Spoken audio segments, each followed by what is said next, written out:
She had believed that distance would be enough, that moving far away, hundreds of miles away, would bury the nightmare deep beneath new streets, new faces, and unfamiliar skies.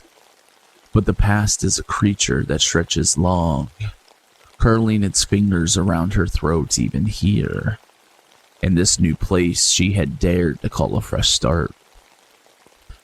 The city she fled still clung to her like a shadow, but the man who haunted her did not respect geography, nor did he respect the fragile shield of the law meant to protect her. A cold, relentless presence.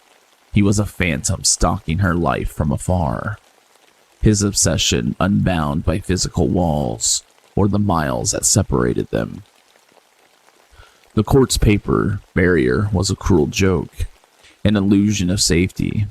It meant nothing against the sharp edges of his obsession. He was not deterred by ink and statutes. Instead, he turned to the darkness of the digital world, a place where distance dissolved into mere numbers and clicks. Her phone was a siren of terror, buzzing incessantly, with messages that slipped through her defenses like venom.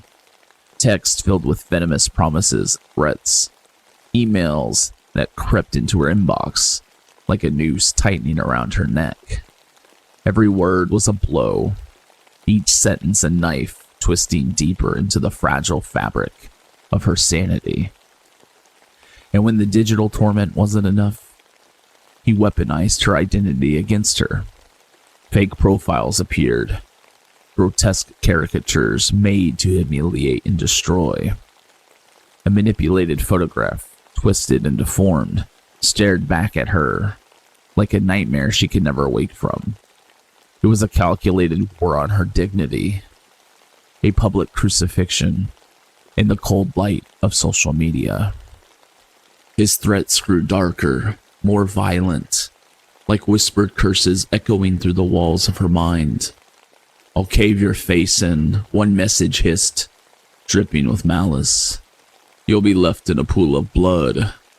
The words crawled under her skin, igniting a primal terror that froze her in place, even as she tried to run.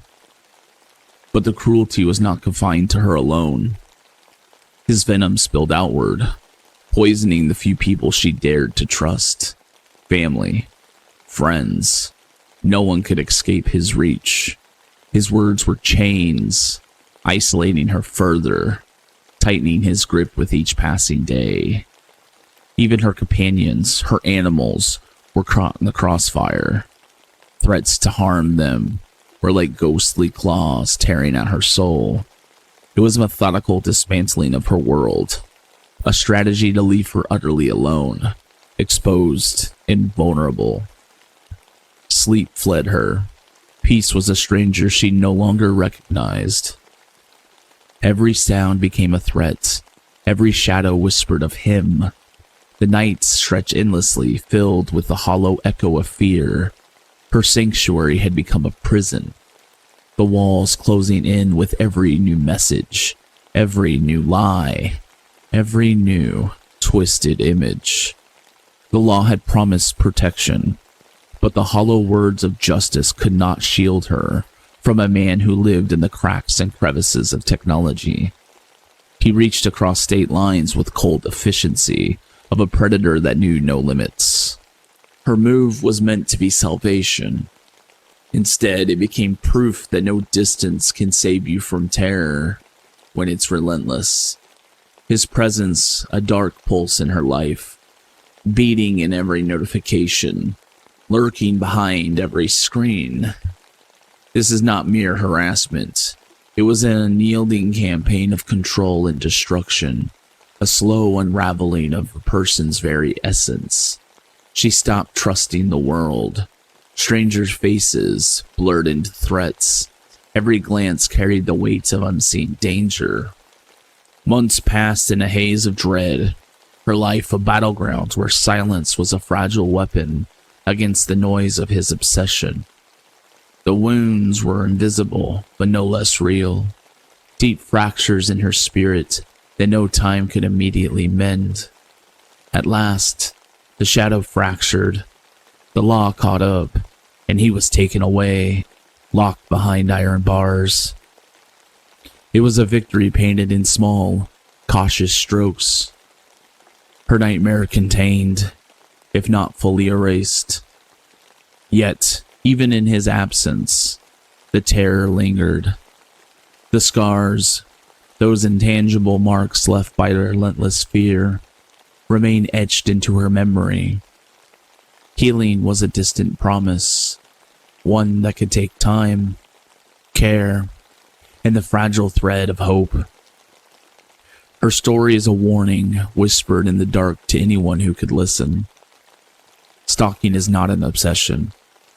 It is a violent violation, a creeping horror that invades every corner of life and leaves you feeling hunted, even in the safest places. It is a crime that demands more than laws. It demands vigilance, compassion, and relentless support. It demands that we recognize the invisible wounds inflicted by shadows that cross state lines and pierce through the digital walls. And above all, it is a story of survival. The quiet, fierce courage it takes to face down terror and begin to reclaim what was stolen. Though the nightmare has been locked away, its echo still warns. The darkness is always waiting, just beyond the screen, and just beyond the door.